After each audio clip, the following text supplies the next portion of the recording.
மக்களுக்கு பணியாற்றக்கூடியவர்களுக்கு உறுதுணையாக இருக்கக்கூடிய ஒரு ஆட்சி வேண்டும். அது நம்முடைய திராவிட மாடல் ஆட்சி, நம்முடைய முதலமைச்சர் தளபதி அவர்களுடைய ஆட்சி. ஆனால் இன்று இருக்கக்கூடியவர்கள் எப்படிப்பட்ட ஆட்சி நடத்துவார்கள் என்று உங்களுக்கு தெரியும். ஆட்சி பொறுப்பேற்றுக் கொண்டு 23 நாட்கள் கடந்து விட்டது. இன்றோடு தமிழகத்திலே இதுவரை இந்த 23 நாட்களிலே 64 கொலை சம்பவங்கள் நடந்திருக்கிறது. 111 பெண்களுக்கு எதிரான பாலியல் வன்கொடுமைகள் நடந்திருக்கிறது. 111, அதில் 61 குழந்தைகளுக்கு எதிரானது.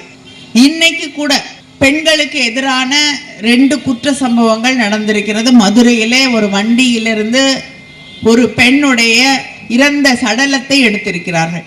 இன்னொரு பகுதியில் 3 வயது குழந்தை பாலியல் வன்கொடுமைக்கு ஆளாக்கப்பட்டிருக்கக்கூடிய செய்தியை நாம் பார்க்கிறோம்.